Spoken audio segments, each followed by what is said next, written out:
All right. We are going to talk about In the Veins of the Drowning by Kalie Cassidy. Now, this was her debut novel, and I am stunned. Most authors take a very long time to get this creative and, I mean, just this effective at storytelling. Like, you go back and read Throne of Glass from Sarah J. Maas, and there's a lot of, grammatical errors. And that, trust me, I will find every single one in a book. There's a lot of, unfinished plot and things like that you don't see in a seasoned author like Brandon Sanderson, for example. This is a quality story. I was so surprised. I saw on Book Talk 100 times seeing you have to read In the Veins of the Drowning, Sirens, you know, um, ancestral powers. I'm always in for a royal trope, forced proximity, you save the girl kind of thing, but also she saves herself.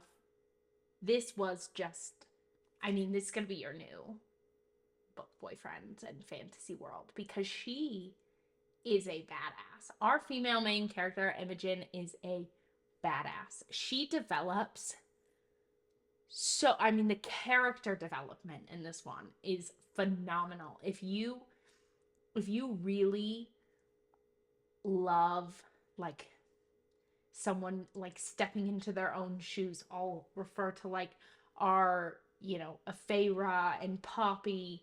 This is your girl. She will really, she falls in love. Maybe. I'm still not even sure. But she becomes so much more than that. It's not just about the book boyfriend. She's gonna go and she's gonna stand on her own 2 feet, okay? And that is such phenomenal storytelling that is so different than anything that we see in the fantasy realm. The ending left me hooked. I am so excited for book 2.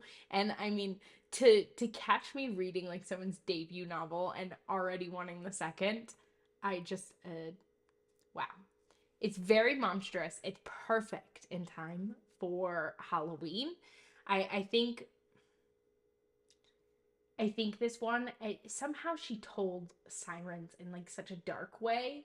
I think we really get like the mythical, like sirens is like, I don't know, like the monstrosities that they are, like very monstrous. I love that she brought in, all sirens have these like beautiful black wings. Very interesting. I think the plot line with bonding and just how I was just so captivated within 2 minutes of this book. Okay, have I convinced you? No? Read it. Let's talk a little bit about the spoilers in this book, though. So if you haven't read it yet, come back, pause, come back, save this video, and come back after you've already read In the Veins of the Drowning, because I hope that I have convinced you to do so far.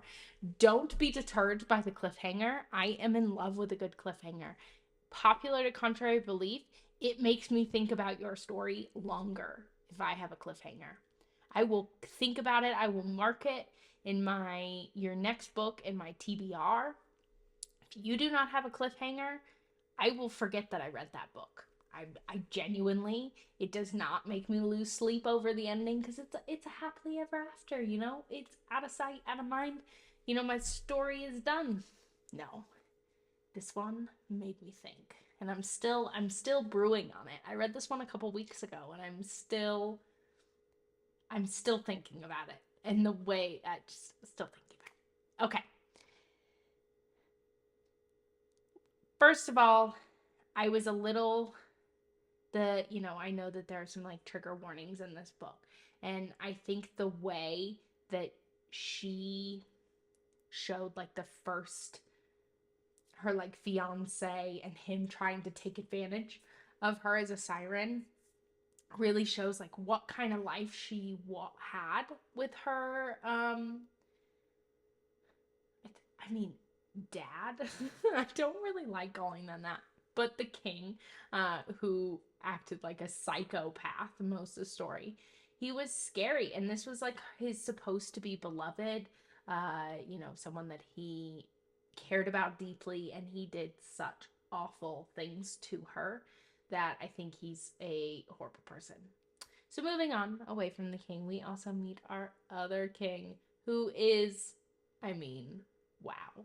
He saves her. I mean, she kind of forces him, but she definitely, I mean, it's kind of I'm not quite sure if it's like a meant to be, like they're like fated or anything like that.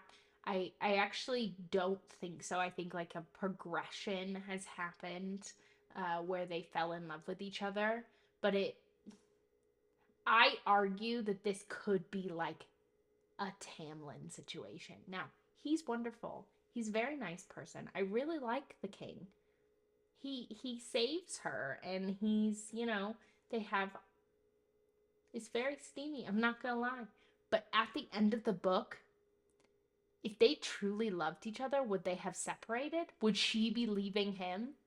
I don't know the answer to that. And maybe she's trying to protect him because this is her mess and her family's mess. And oh my gosh, the biological tree in this book is so creative that I did not.